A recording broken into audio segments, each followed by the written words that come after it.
اعوذ باللہ من الشیطان الرجیم، بسم اللہ الرحمن الرحیم۔ قال اللہ تعالی الذین ینقضون عہد اللہ من بعد میثاقہ ویکتمون ما امر اللہ بہ ان یوصل ویفسدون فی الارض اولئک هم الخاسرون۔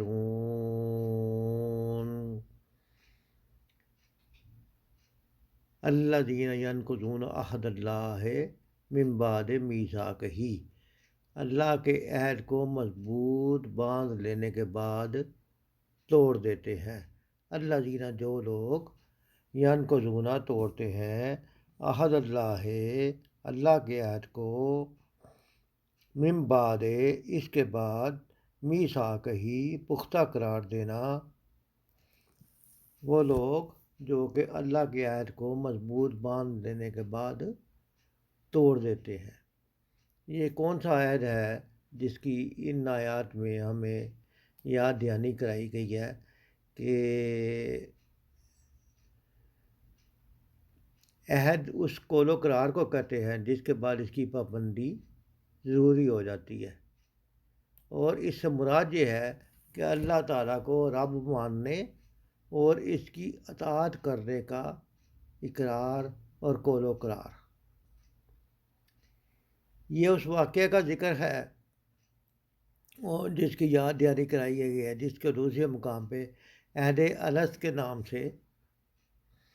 بیان کیا گیا ہے۔ وہ کیا ہے؟ وہ یہ ہے کہ اللہ تعالیٰ نے دنیا میں بھیجنے سے پہلے تمام انسانوں کی روحوں کو جمع کر کے پوچھا تھا کہ کیا میں تمہارا رب نہیں ہوں؟ سب نے اقرار کیا تھا کہ ہاں تو ہمارا رب ہے۔ تو اللہ تعالیٰ نے فرمایا کہ میں اس قرار پر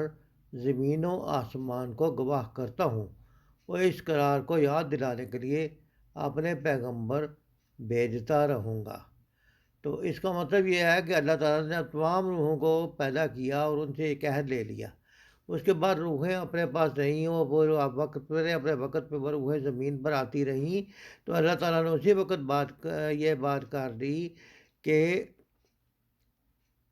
زمین پہ جا کے جب لوگ اس عہد کو بھول جائیں گے تو اس عہد کو یاد کرانے کے لیے اللہ تعالیٰ اپنے پیغمبر وقتاً فوقتاً بھیجتا رہا۔ تو اس عہد سے الذین ینقضون عہد اللہ من بعد میثاقہ، یہاں پہ اسی عہد کا ذکر جو ہے وہ کیا گیا ہے کہ وہ عہد جو تھا پختہ عہد اللہ تعالیٰ نے ہم سے لیا تھا جب کہ ہم عالم ارواح میں تھے، اور اس کے بعد پیغمبر بھی آتے رہے اس عہد کو یاد کرانے کے لیے۔ تو وہ عہد جو ہے اس عہد کو بھول جانا، اس عہد کو توڑ دینا، اللہ کے نبی صلی اللہ علیہ وسلم نے فرمایا کہ ہر انسان دین فطرت پر پیدا ہوتا ہے، اور پھر اس کے جو ماحول ہے، معاشرہ ہے، اس کا تعلیم و تربیت ہے، مفہوم و ساری حدیث کا یہ ہے کہ یہ ساری چیزیں اثر انداز ہوتی ہیں، تو وہ بندہ جو ہے وہ یا اپنے دین سے اس عہد سے پھر جاتا ہے، اور اس کا ماحول اور معاشرہ اس کو اثر انداز کرتا ہے۔ تو اس کے لیے پھر تعلیمات ربانی جو ہے وہ پیغمبروں کی صورت میں اور اب ہمارے پاس قرآن پاک کی صورت میں موجود ہے، اس عہد کو دوبارہ یاد کرنے کے لیے۔ تو کہ رب جو ہے وہ ہمارا وہ قول و قرار جو ہم نے اپنے رب کے ساتھ کیا تھا، تو اللہ تعالیٰ نے یہاں پہ اسی کا کہا ہے کہ اس قول و قرار کو جب توڑ دیتا ہے بندہ تو پھر شرک اور بدعت اور اس طرح کی کفر کے فتنوں میں مبتلا ہو جاتا ہے، اور جو یہ وہی عہد ہے جو اس آیت میں یاد کرایا گیا ہے۔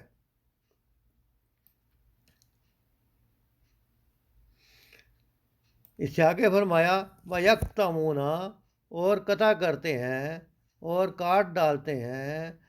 ما امر اللہ ہو، جس چیز کا اللہ نے حکم دیا،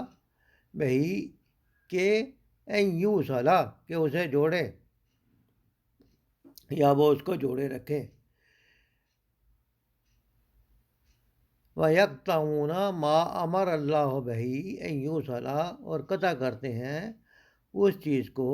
جس کو اللہ تعالیٰ نے جوڑے رکھنے کا حکم دیا تھا۔ اللہ تعالیٰ نے کس چیز کو جوڑے رکھنے کا حکم دیا تھا؟ اللہ تعالیٰ نے صلہ رحمی کا حکم دیا تھا، اللہ تعالیٰ نے رشتہ داروں کے ساتھ اچھے برتاؤ کا حکم دیا تھا، اور قطع رحمی اس کا الٹ ہے کہ رشتوں کو جوڑنا جو ہے وہ صلہ رحمی ہے، اور رشتوں کو توڑنا جو ہے وہ اس کو قطع کرنا ہے۔ تو جو قطع رحمی کرتے ہیں اور اپنے عہد و پیمان کا خیال نہیں کرتے، رشتہ داروں کا خیال نہیں کرتے، اور نبی صلی اللہ علیہ وسلم سے ایک حدیث یہ بھی آتی ہے کہ جو تجھ سے ٹوٹے تو اس کو جوڑے، جو تجھ سے جڑتا ہے اس کے ساتھ تو بندہ جڑتا ہے، لیکن یہ ہے کہ جو شخص جو ہے وہ اپنے رشتے جس کے ساتھ اس کے رشتہ دار اچھا سلوک نہ کرے، وہ پھر وہ اس کو جوڑنے کی کوشش کرے، وہ صلہ رحمی کرتا ہے، اور جو اچھے بڑے رشتوں کو جان بوجھ کے چھوٹی چھوٹی باتوں پہ توڑتا ہے، ناراضگیاں کرتا ہے، تو وہ چیز اس آیت کے زمرے میں آتی ہے۔ تو اللہ تعالیٰ بھی فرماتے ہیں کہ جو جوڑنے کی کوشش کرتا ہے، اچھا برتاؤ کرتا ہے، میں بھی اس کو جوڑوں گا، یعنی میں بھی اس کے ساتھ اچھا برتاؤ کروں گا، اور جو کاٹتا ہے یعنی اچھا برتاؤ نہیں کرتا، میں بھی اس کو کاٹ دوں گا۔ تو اس سے ثابت، ان دو آیات سے ثابت ہوا کہ عہد و معاہدہ کی خلاف ورزی سخت گناہ ہے، جس کی نتیجہ یہ بھی ہو سکتا ہے کہ وہ تمام نیکیوں سے محروم ہو جاتا ہے۔ اور پھر یہ بھی معلوم ہوا کہ جن تعلقات کو قائم رکھنے کا شریعت نے حکم دیا ہے، ان کو قائم رکھنا ضروری ہے اور توڑنا حرام ہے۔ اولئک ان یوصلا ویفسدون فی الارض، اور وہ کیا کرتے ہیں کہ یہ اس سے جو ہے جس کو تو وہ توڑتے ہیں، اس سے کیا ہوتا ہے؟ زمین میں فساد پیدا ہوتا ہے، ویفسدون فی الارض، زمین میں فساد پیدا کرتے ہیں۔ اولئک هم الخاسرون، وہی لوگ جو ہیں وہ نقصان اٹھانے والے ہیں۔ تو پوری آیت کا ترجمہ اس طرح بنتا ہے کہ اللہ کے عہد کو مضبوط باندھ لینے کے بعد توڑ دیتے ہیں، اللہ نے جسے جوڑنے کا حکم دیا ہے اسے کاٹتے ہیں، اور زمین میں فساد برپا کرتے ہیں۔ حقیقت میں یہ لوگ نقصان اٹھانے والے ہیں۔ تو نقصان تو انسان کا اللہ تعالیٰ کی نافرمانی کر کے اپنا ہی ہوتا ہے۔ تو اس سے معلوم ہوا کہ جو تعلقات کو قائم رکھنے کا اللہ نے حکم دیا ہے، ان کو رشتہ داروں کو چھوٹی چھوٹی باتوں میں ناراض نہیں کرنا چاہیے، اور اللہ کے ساتھ کیے گئے عہد کو جو ہے وہ اسے بھی نہیں پھرنا چاہیے کہ تو ہمارا رب ہے، اور اس کے علاوہ جو ہم آپس میں عہد و پیمان کرتے ہیں، معاہدوں کی خلاف ورزی جو ہے وہ بھی اچھی بات نہیں ہے۔ اس طرح کی چیزوں سے بندہ نیکیوں سے محروم ہو جاتا ہے۔ اور پھر اولئک ویفسدون فی الارض اولئک هم الفاسقون، اس طرح زمین میں کیا پیدا ہوتا ہے؟ اس طرح زمین میں فساد پیدا ہوتا ہے، اور اس زمین میں فساد پیدا کرنے والے جو ہیں وہی جو ہے وہ مکمل طور پہ نقصان اٹھانے والے ہیں۔ اور خدا اور بندے کے تعلق اور انسان کے تعلق کو کاٹنے یا بگاڑنے کا لازمی نتیجہ فساد ہے، اور جو اس فساد کو برپا کرتا ہے وہی فاسق ہے۔ کیف تکفرون، تم کس طرح کفر کرتے ہو، باللہ، اللہ کے ساتھ، وکنتم، اور تھے تم، امواتن، مردہ، وحیاکم، پس زندہ کیا اس نے تم کو، ثم یمیتکم، پھر اس نے تمہیں مارے گا، پھر ثم یمیتکم، پھر وہ تمہیں مارے گا، ثم یحییکم،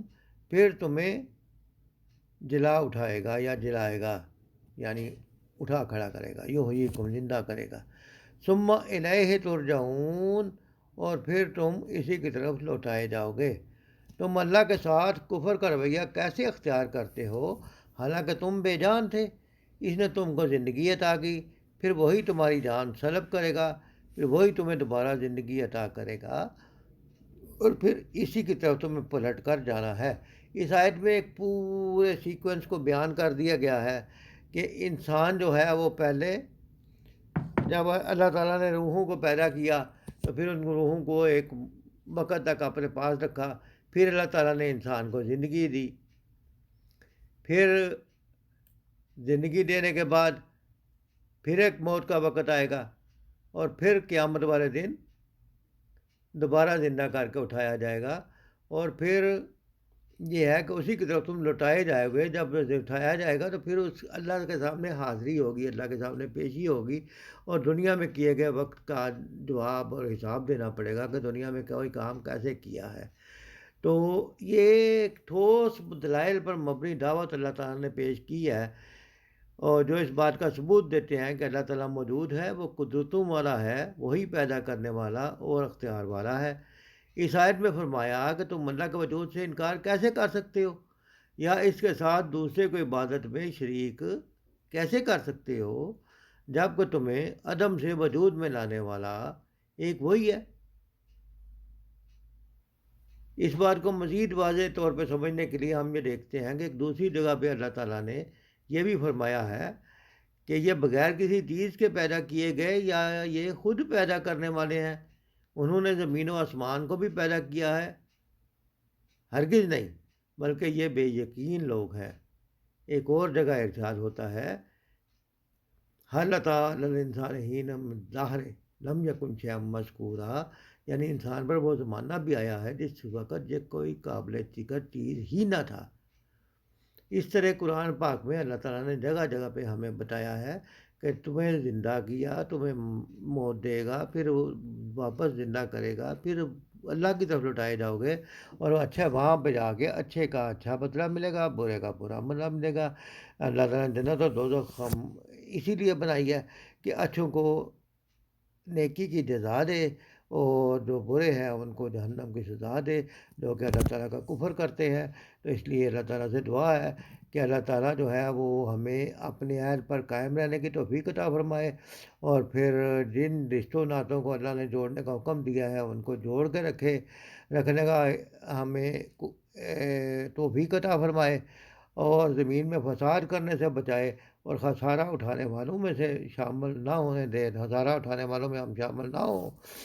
اور پھر اس بات کو ہم ذہن میں رکھیں کہ ہم اللہ کا انکار نہیں کر سکتے، اللہ کی نعمتوں کا انکار نہیں کر سکتے، اللہ کی قدرتوں کا انکار نہیں کر سکتے، کیونکہ ہم مردہ تھے، اسی نے ہمیں زندہ کیا، پھر وہی ہمیں موت دے گا، اور پھر وہی ہمیں دوبارہ زندگی بخشے گا، اور پھر اسی کی طرف جا کے ہم نے اپنا حساب دینا ہے۔ تو اللہ تعالیٰ سے دعا ہے کہ اللہ تعالیٰ ہمیں بہتر عمل کی توفیق عطا فرمائے، قرآن پاک کا بہتر طور پہ فہم و ادراک عطا فرمائے، اور اس کا زیادہ سے زیادہ مطالعہ کرنے کی توفیق عطا فرمائے، تاکہ اس کی روشنی میں ہم اپنی دنیا اور آخرت دونوں کو سدھار سکیں۔ وما علینا الا البلاغ۔